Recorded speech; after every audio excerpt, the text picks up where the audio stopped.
So welcome to my session, Forensic Container Checkpointing and Analysis. I work at Red Hat since 2015, and I'm the basic for checkpointing is a tool called CREU, which does checkpoint restore, and I'm involved in checkpoint restore and process migration for now about 13 years now. I'm involved in CREU, the tool we use here today, since around 2012. And I'm mainly focusing on checkpointing container migration since 2015. Today's agenda will look something like this. I will talk a bit about the background of CREU. Then I will present a couple of use cases, why you want to use checkpoint restore container migration for containers. Then I will talk about forensic container analysis. This will come with a live demo where I will checkpoint a container and then show you how you can use different tools to analyze the container while it's still running.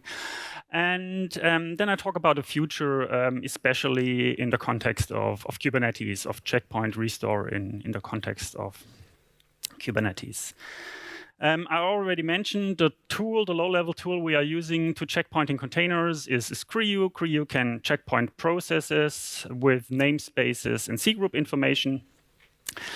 The name CREU stands for, as it says here, checkpoint restore in user space. The reason for the name is that checkpoint restore is a technology which exists for a long time in operating systems. Also in Linux, maybe 20 years ago, it was mainly used in high-performance computing, and there were a couple of implementations available at that time.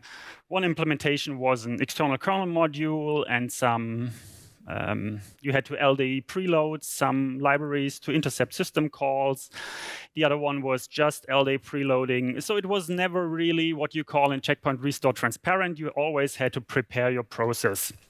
And if you have to prepare your process, then you have to think during startup time, maybe I want to checkpoint it. So it's not really what people were looking for. For high performance computing, it was a usable solution, but for general purpose use, it was not ready. So maybe 15 years ago, there was a research project trying to get checkpoint restore into the kernel. It was the in-kernel approach. It was a large patch set, 100 patches. Somebody submitted it to the Linux kernel community, but in the end, they rejected it because it was just touching every subsystem. It was a huge change, and the Linux community was not happy with this approach at that time. Looking back at it today, maybe it would have been the best if there's an in-kernel solution. But the in-kernel approach didn't work. And so the next approach which came up is CREU, checkpoint restore in user space. Because the previous one was in kernel space, this one is now in user space. The big difference of CREU is that it was developed for containers already 15 years ago. So all the other approaches up to this point were targeting high-performance computing. And now we were having an approach targeting containers. And so this is also why we can use today CREU to migrate to checkpoint container and restore them also later. So there are multiple integrations of CREU in different container runtimes, engines, orchestrations. And the first one to mention, which I never used myself, is OpenVZ from Virtuoso, because they invented CREU. So they had containers long before anyone else, with a non-upstreamed approach and what they wanted to do. So the containers were more like system containers, what you call. It had an init system. It was like a VM. And they wanted to migrate those containers like people with real VMs. And so they had a tool to do the migration. And at some point, they said, OK, let's do CREU, which works with the upstream kernel, which has a real community around it, not just the OpenVZ community. And I never used it myself. I think it still exists. No idea. Then the other one we from upstream CREU had heard about is the integration in Borg. Borg is Google's container engine. And also never used it myself, but Google gave a couple of talks at conferences where CREU was also present about how Google uses Creo internally for container migration. And what they basically do is they take containers which don't have such high priority and move them away if high priority containers need more resources. So if you have something running on one of the nodes and it needs more resources and there's another job running, which is a long running job, which is not interactive maybe, and it needs to go away before Creo, they just kill the container and the work was lost and they had to restart it somewhere else and continue from the beginning again. With Creo, now they migrate the container if resources are getting low to another node where there are more resources, and so they can continue to run the container without losing any work. The whole container migration thing always is only useful if you have stateful containers. If you have stateless containers, then it doesn't make any sense because then you can just stop it and start it somewhere else. So the example Google gives here is things like YouTube re-encoding. So they start it in the background and then they can move it somewhere else if resources are needed. And they don't have to restart from the beginning, the re-encoding. Another integration is in LXD. That's also more a system container environment. They're also using it at least for 8 years, maybe even longer. And then there's an integration in Docker for a long time. Then there's integration in Podman for Creo. This is something I've been working on the last 5 years to get it into Podman. The reason why I've worked on Podman is because my goal was to get it into Creo, to later get it into Kubernetes. So it's now, I think Creo now supports checkpoint restore since 2020. So this is all there. The good thing between Podman and Creo is they have a similar code structure. So doing it once in Podman makes it easy to bring the same functionality to Creo. And then my work in Kubernetes. So we were looking for a story maybe, how we can bring checkpoint restore into Kubernetes. So we were looking for a way to introduce it with minimal changes, because the whole checkpoint restore technology is something which the Kubernetes community was not very familiar with. So we were trying to find a way to have a minimal impact on the code, but still get the changes into the code base. So the story we decided to go for, because people were asking for it, is forensic container checkpointing. The idea is you have a container running and you think there might be something, maybe there's an attacker or something is going on with the container, you're not sure, and you want to find out what is going on without changing anything in the container. Because if there might be an attacker, maybe he detects that you're looking at a container and then can remove the code. So forensic container checkpointing gives you the ability to take a checkpoint of the container without the container knowing that it was checkpointed. The checkpoint is then written to disk, and you can take it somewhere else to analyze it. You can start it in a sandbox environment, or you can analyze it like I will do later in the demo part. You can start it multiple times. So you have all the time, you can use all the isolation to analyze this suspect container. So the links I've given here are the first. Not having worked with the Kubernetes community before, I was a bit, I didn't know how it works. So I did it with like any other open source project. I wrote the code, I submitted a pull request, and then I was told, no, this is not how it works. You have to write a enhancement proposal. So that's what I did. The first two links are the enhancement proposal, which describe what I bring to Kubernetes. The third link is the actual code change to Kubernetes, which was merged in 1.25. And the fourth and the fifth link are blog posts, how to use forensic container checkpointing as a feature for checkpoint restore migration. And the fifth link is how to use forensic container analysis on a checkpoint. This is basically what we'll be doing here today. And the last link is just a blog post, which Robert, oh, there he is. He wrote a blog post, how to use forensic container checkpointing in the context of OpenShift. just so it's available. You can use it at different levels. If you're just using a Git checkout of Kubernetes, you can more look at my blog posts. If you're using something like OpenShift, you can look at Robert's blog post and see how it works in a complexer environment. So let's go to the use cases, why checkpoint restore might be useful. As I mentioned, only with stateful containers, stateless containers, you can checkpoint. There's even a reason for stateless containers, maybe I'll talk about it.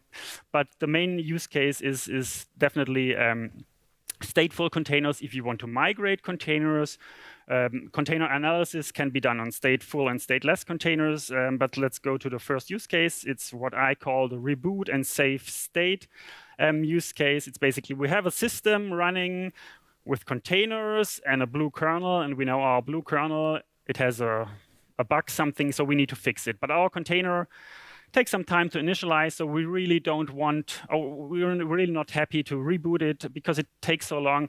So with a checkpoint and restore, what we can do is we can take a copy of the container, reboot the system. The container is now on disk, and the system reboots. And once the new kernel, the green kernel, is there, with all the fixes there, we can restore the container without any delays. I will talk a bit about time you might save using checkpoint restore in the next use case, because it's a similar use case. And this is actually what somebody talked to me about how to use this. It's the quick startup use case. So you have a container again, and it takes a long time to initialize. Maybe you have a software as a service for your customer, and in your container, in the use, the persons who talk to me, they have a container which takes around 10 minutes to initialize until everything is loaded from disk and so on. And so what they do today is they have their container running, wait until it's initialized, take a checkpoint, write the checkpoint to disk, have a version of the pre-initialized container, and then they can create multiple copies of the same container in very short times. And the timing information they gave me is the container takes from cold start, like 10 minutes to start, and depending on the memory size, you can get a restart in 10 to 30 seconds with checkpoint restore. So you can decrease the startup time immensely, depending on the complexity of your container or all the data it needs to read from disk. And another use case is the combination of those two, maybe. So container live migration. So we have a container running on one host, and you need to move it to another host, maybe because, again, you need to do updates, or you need to better balance your resources. So you can take a checkpoint of the container, write it to disk, and create one or multiple copies, depending on your destination system. Another very interesting topic, which I never personally thought about, but people talked about people talked about it, is spot instances. Spot instances are cheap instances which you can get at, I think, AWS, and Google has them, probably even other providers. And the problem is you have to you get a signal, and then the VM can go down pretty fast. So in the combination with checkpoint restore, you can either take a checkpoint every 15 minutes, every 10 minutes, every hour, depends again on your use case. Or you can take a checkpoint on the signal that your VM will go down, save the state, the checkpoint archive somewhere else, and then you can move your workload without losing any work it has done to another system using spot instances. This is also what people actually use CREU for today. So it's a use case which is out there, used by people. Then another thing which was just which I just saw maybe 2 or 3 months ago. So there was a video from, I think, from Microsoft talking about ChatGPT, how they train their models. And they actually, I was surprised that they actually mentioned CREU in their description, how the technology works there to train the models. The interesting thing is CREU can checkpoint restore processes, but if you're using a GPU, then it's not as easy, because the state which is in the GPU is not as easy to checkpoint as the state which is in the CPU, because there's no defined interface how the kernel talks to the GPU. And so AMD, for example, they provided support for Creo to be able to checkpoint restore processes which are using AMD GPUs. NVIDIA never came to us so far, Creo upstream. But again, coming back to Microsoft, they say they are training their models using NVIDIA GPUs with Creo. So I don't know, maybe there is something, maybe they haven't upstreamed it, I don't know. But it seems it might work also with NVIDIA GPU if you have the right context, probably. I don't know. So let's go to the forensic container analysis example. So the basic things I will do here is I will start a container in my demo, and then I will use the container, and then I will checkpoint the container out of the pod, and then I will have a look at the details, what was running in the container. The container I'm using is a stateful container. I'm using an OpenHPC. OpenHPC is a project if you want to build an HPC cluster, so really far away from Kubernetes. But they have a NumPy installation I'm using. So I'm calculating pi. So I have a stateful application in my container, and I will checkpoint this container. So let's go to the demo. I try to select a big font. So I have a really simple YAML file here. So it has two containers defined. One is a wildfly container, which is a stateful container, and the other one is the Pi container, which I'm using here. So let's use that container. Let's deploy that container. Okay, let's see. There's the the clock in the way. I cannot see what's in the left corner. So okay, the container is deployed. I can now use the container. It's just a curl interface. No, sorry. Okay, so I'm just curling the container. I'm just trying to get the IP of the container, and then I'm talking to it, and so it gives out the current value of pi and the distance from my current calculation to the real value of pi. So you see we're getting closer to pi all the time. So it's stateful. It has a few additional interfaces.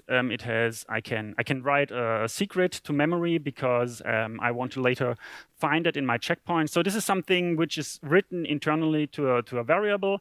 So I'm just writing random 1432 key to a variable. And then I'm creating also two files in my container. Create test file and test file 2. So now my container should have the secret in the container.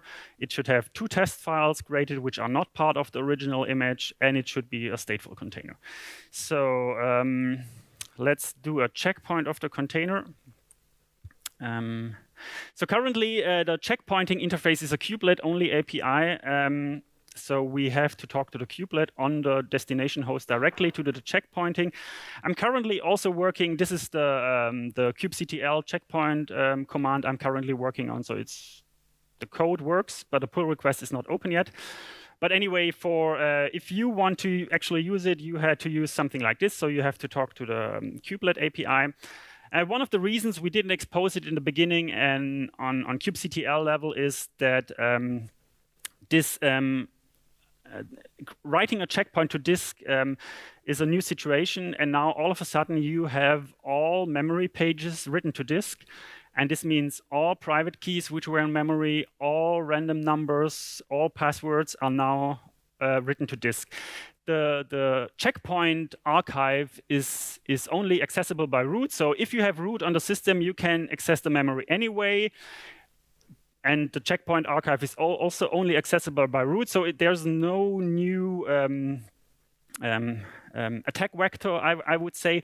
But the problem is you can take the checkpoint archive and copy it to another machine, and if you don't watch out, you maybe now somebody else can access it. And so now the private data, the passwords are now much more portable as they were before. So in the beginning, it was only a kubelet API endpoint. So let's create a checkpoint. And let's see. The checkpoint is just a tar archive, which is created at varlib kubelet checkpoints. The whole thing is behind an alpha feature gate, so you have to start Kubernetes enabling the container checkpoint. I think it's container checkpointing, something like this. In one of the articles, if you're interested, it's described what the name of the feature gate is. So going back to my slides, the first thing I want to do is I want to use checkpoint control. Checkpoint control is a tool we have written maybe 2 years ago, which makes it easier to work with checkpoint archive. Checkpoint control has been massively enhanced this summer by two Google Summer of Code students, which really did a great work, which you will also see later, which will give you a lot of details directly without using much more specialized tools. So let's have a look at checkpoint control. Checkpoint control show. No. So let me make the. I will make the. I cannot see it again. Just for the tool here, make the font once. So it gives you a table, and it basically tells you the container name, the image it's based on, the ID it had in CRI-O, the runtime runc was used below, the date created, the engine, the IP address, the checkpoint size. This is all the memory pages, and the rootfs diff size. This is the changes to the root file system. If we do a checkpoint in Podman or CRI-O, we look at all changed files between the original image and the current state of the file system. And we include all changed files in the checkpoint archive so you can see what has changed since the container started. And we can look at those files in the next step. Okay, let's use a bigger font again. Okay, so the next thing I want to do is I want to use crit. Crit is, here's my screen. Crit is also comes from CRI-O. It stands for CRI-O image tool. And so let's unpack the checkpoint archive.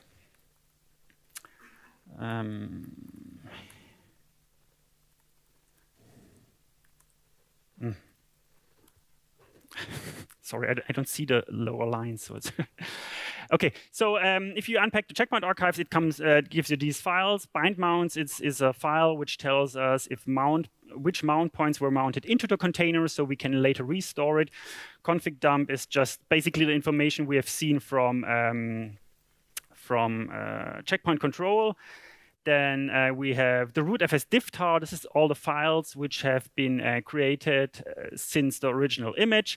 Spec dump is basically the file runc uses what runc would call config.json and some additional information so that we can later recreate a container with the same setup it was before. So and dump log is the file that CRI-O creates, which gives you information if your checkpoint might have failed. So let's maybe unpack the rootfs diff-tar.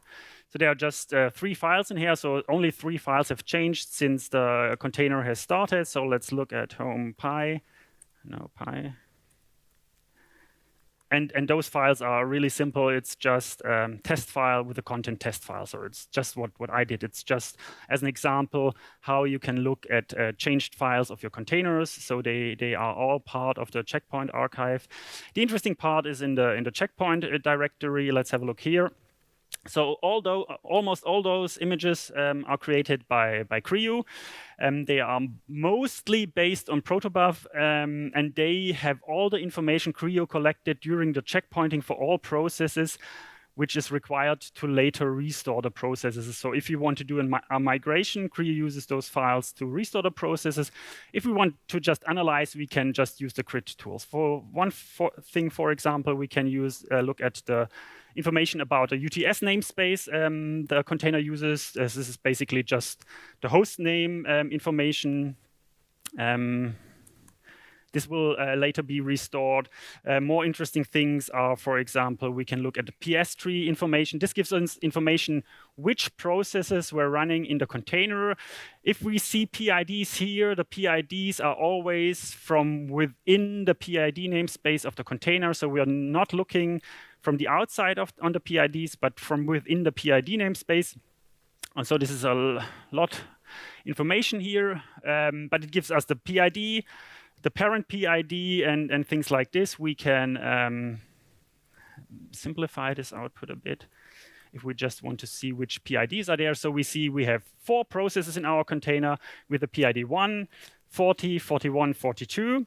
And if I now look at the output of my host system here, then I see here I have 4 processes. The one is the login wrapper, then the second one is the actual no, this is just a bash starting the actual program, and then there is something writing the log file, the output of the server to a log file. So those 4 processes, this is the view from the host, and the PIDs I've just shown before is the view from within the PID namespace, which Creo needs.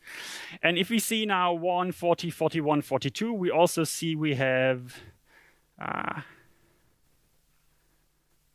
now images, core 1, core 40, core 41, core 42, which have the information about the process which is listed in the PS tree image. And we can have a look at grid show core 1. This is now very low-level information, which we'll see here. This is now contents of the registers, floating point registers, all the things. At the end, we will see signals. We will see the SE Linux labels, the restartable sequence information. So this is really low-level things which you really usually don't need. But if you want to get the information, you will find it here. So so let's look what processes we have in our container. I have So let's loop over all processes and get the command line for each of the process. And we see we have bash login wrap, bash pi, and t, which again corresponds to the 4 programs we have. This is just the short information which is taken from procpit. The long complete process name and parameters will be constructed in some other ways, but we will also be able to see it. So this is Grid. Grid can analyze all your files. You can even change things. You can change values of registers, but probably it will not work after restarting anyway. So another interesting thing is maybe to have a look with grep at our files. So previously we have written some secret data to our container, and now we can just grab through the memory pages, and we see the value we have written here to the memory pages. So the memory pages are just a raw dump of all memory pages which are written by Creo to disk with all the content, and you can just look at them with any hex editor or anything else. So it's a lot of information I don't understand, but if you know what you're looking for, grep is your tool. If you don't look for what you're looking for, then you probably have to go through the list. And another thing which we can do with Creo is we can transform all the checkpoint files into core dump files. This is not really the script which does this is only available in Git, so it's not distributed in any packages Creo provides to different distributions. It's not the easiest thing to use, but if you're able to create it, you can start GDB with it. And now you even let's say no, and now you even see the complete command line. So what we see here is bash -c. This is the complete command line of the process we have checkpointed, and we can have a look at the, for example, registers. So the same information we've seen before, but now through GDB. I mentioned before that we were working with 2 great Summer of Code, Google Summer of Code students, and they, in fact, they extended checkpoint control so far that most of the things I've shown to do manually here are not longer needed today, because they are now, checkpoint control has the inspect subcommand, which will give you a lot of information. So now again, we see the information about the image it's based on, then the checkpoint size. We see the Creo dump statistics. So Creo writes out the information, how long it requires to create a checkpoint. So we see how long the process was frozen, how long it took to write the memory pages to disk, how many pages it had to scan, how many memory pages were actually written to disk. And then we see here the processes with all the variables. It has exported. Yesterday was a talk who was talking about variables containing secrets and passwords. So here would also be a place where you would see now secrets and passwords if there's a variable there with that content. And then you see all the, I don't know, variables, a lot of variables. Further down, there will be, here it is something with open files. So all the open files a process have, you see it has a working directory and things like this. So this gives you all the information checkpoint control, and then also overview of all the mounts which were used in the container we checkpointed. So you see the mounts which were used internally, you see the mounts which were bind mounts, and all the things like this. So checkpoint control gives you a lot of information easily, and if you want to dig in further, then Crit or maybe even Grep is the tool for you. So where are my slides here? So, okay, so this is the part of the demo. So what's next with checkpointing in Kubernetes? So at this point, we can checkpoint a container, we can analyze it, we can migrate a container, because we can use So Kubernetes doesn't know if we migrate a container, but we can create an image out of the checkpoint archive, push it to a registry, and then we can tell Kubernetes to start that container, and then CRI-O will automatically detect this is a checkpoint, and it will not do a start of the container, but a restore. So for Kubernetes, it will look like it was a new container, but CRI-O will do a restore. So migration is possible with the code that exists today, but we are only at the start at what is possible with the checkpoint restore, especially in Kubernetes. I talked about kubectl checkpoint would be the next step, maybe. kubectl checkpoint is something I currently have on my disk, so I need to open a pull request. I need to clean it up and then open a pull request and see what the community thinks about it. Then maybe if this works, maybe we can do checkpointing of complete pods. Currently, we are only checkpointing single containers out of a pod. Complete pod checkpointing is not a problem. I've done this a couple of years ago in Kubernetes as a proof of concept for the drain command. So you basically just loop over all containers in your pod, and then you have some metadata for the pod, and then you can easily restore the pod. So there's no technical problem. It's just how to correctly integrate it in Kubernetes, that it makes sense and it's future-proof.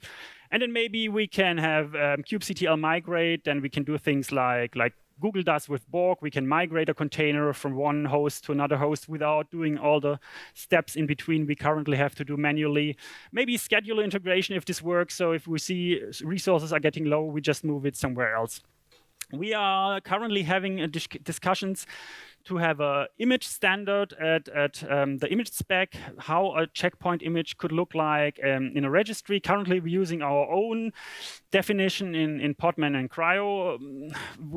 So Docker also, ContainerD also has something which they use there. But we couldn't use that one because ContainerD, they include ContainerD-specific protobuf information in the checkpoint image, which didn't make sense for us to include because it's not information which is useful to us. So we are hoping for something which is around JSON so that we don't need a protobuf to decode the information. And the summary for today's talk is basically, so CRI-O can checkpoint and restore containers. It's integrated in different container runtimes, engines, orchestrations. It's used in production. Use cases are things like reboot into a new kernel without losing container state, start multiple copies fast, migrate running containers. I talked a bit about spot instances. I had a demo about forensic container checkpointing, which is based on the Kubernetes enhancement proposal 2008. And with this, I'm at the end. Thanks for your time, and any questions? Awesome. Thank you very much. We have a few minutes for some questions that we have that we can see on screen. Let's pick the first one. So, in the memory dump format compatible with other forensic tools such as volatility? No, because we just do a raw dump of memory pages to disk.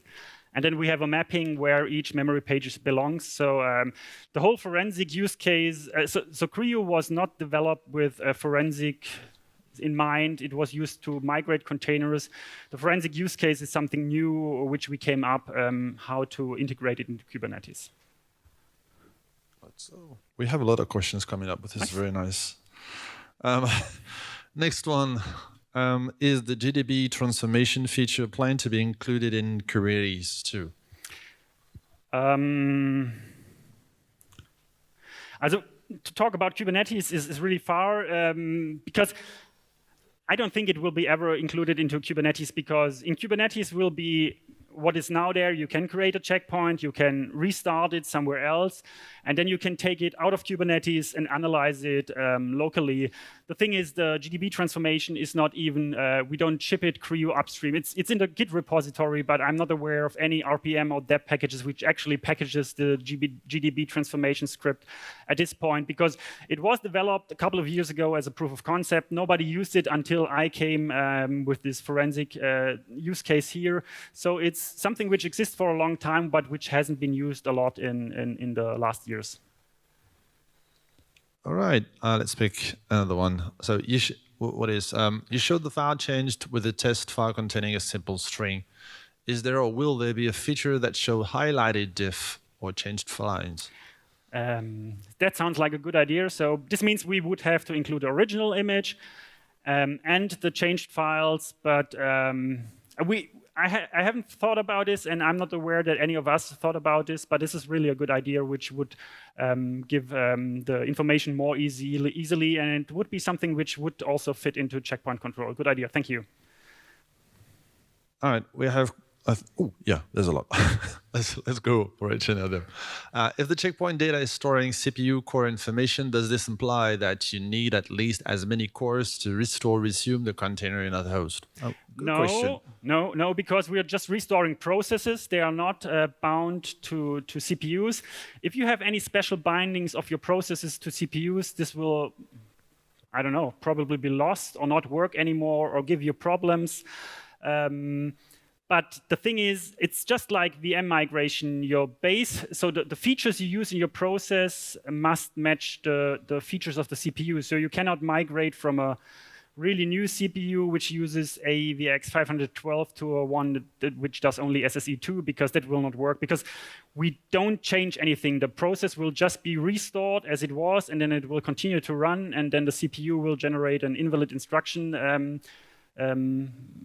code, and it will just stop and be gone. So you have to watch. So CREO has something which can help you if the CPU is compatible, but we haven't included anything of this in any of the container engines. Got it. I wanted to ask the next question, so this is fine.